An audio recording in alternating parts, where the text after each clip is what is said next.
What you got to remember about the Bournemouth game as well is we didn't have Bruno, and we don't win without Bruno. So then that's actually if we get into the transfer I made last week, which is a bit of a rip. It was just a pretty common one, I think, defensively. It kind of, I thought we might buck the trend there, but clearly not. And I think it's just too integral to us. And as long as he does all right in the international break and comes back in one piece, I think that's almost more important than some of the injured players that are on the periphery that might come back. Is having him back, particularly against Chelsea's midfield as well. I think we need our recognised three. So yeah, I think at the end of the day, it's our first defeat since September. Like we're not even at full strength. That's a pretty decent run, particularly with the intensity and the amount of like big games we've had to play as well. I think we were just due one. So from my perspective, put it down as a schedule loss and the fact that we just had a couple too many players missing. We didn't have time to really work on whatever that system was that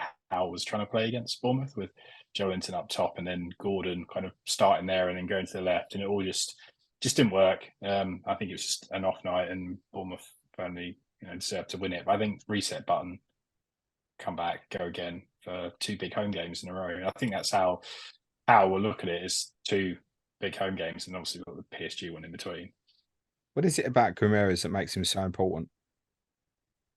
I think you mentioned it on a pod that I was listening to earlier this week, just about number sixes in the league. I think he progresses the ball very well. He's press resistant as well, and we don't really have that in our midfield apart from when you put Joelinton back in there. But that's more of a physical thing that he can hold the ball up and pop it off, whereas Bruno almost invites it. It just kind of gets us up the pitch, and he'll start. If it's not Trippier, it's him that's starting the majority of attacks or Share pinging one through. So just all round midfield player, just incredibly important to not just the way we play, but tempo, spirit, and everything. So when he misses, we're basically, you look at the players that were missing last weekend. It was him, Isak, and then Barnes, Tonali for different reasons. Basically, all the players who signed. So we pretty much played what was our old relegation team, apart from Gordon.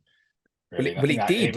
It had the feel of kind of like a mid-table Newcastle. And I don't even mean that disrespectfully, to be honest. We all know the injury problems you've got at the moment. Even the way we struggled to kind of create chances and kind of gave up slightly unlucky goals, it was eerily kind of like the team of maybe 2 years ago. Gary, how do you deal with Guimarães? Conor Gallagher, same way we dealt with Rodri. And I would argue Basuma at the start of the game didn't work quite so well at the start, and then obviously whammed in the game when it all changed.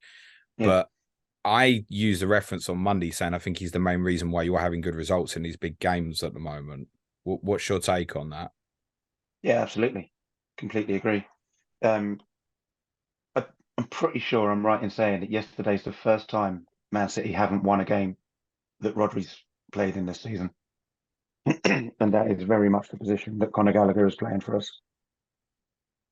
That's probably right. I know that the stat of Rodri is I don't think he's lost a game since I think they came to our place in February, I think. And I don't even think they've drawn this season when he's played, apart from the Community Shield. No, I'm just trying to think, and I think that's probably right. So what is it about him, for people who don't often watch it, because it's not like a fantasy related question? What is it that Gallagher does that's so integral then in these big games?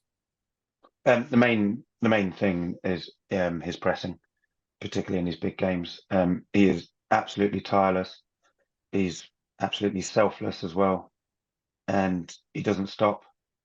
He is also used in the same way by Gareth Southgate. If we've got a result that Southgate is happy with, he'll bring Conor Gallagher on to try to shore up the result in order to press from the front, to press on the defensive midfielder to make sure that teams can't build against England. And with what we've got around him at Chelsea, it works really well, because Caicedo and Enzo, it frees them up to help going forward, which I didn't think Caicedo had in his game, but he actually does. His forward passing and occasionally his forward runs.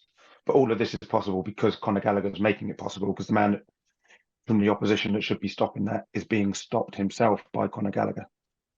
Is he perfect for the big games? Arguably maybe unsuitable against low blocks? It's probably proved that way so far this season, yeah. and all I mean by that, it's not criticism of Gallagher but we don't think of him as like a creative 10. But I think as a defensive 10, he's got to be one of the best around. But then if he hasn't got anyone to go in and press into, and you're just trying to create against opposition, that really then puts the pressure on the wide players and the fullbacks, presumably. Yeah, that's right. And I think it's something that Pochettino was reluctant to change earlier on in the season, and we've seen him start changing it a bit more recently. I was getting a little bit sort of disgruntled, let's say, with Pochettino, because he seemed quite rigid to his system, and it's like, well, it doesn't seem to be working. And then almost by luck, we've had to start bringing in other players due to our previous injury problems. But now we're almost built around Conor Gallagher doing that job, particularly in these bigger games. The next step is to find something to do in these smaller games.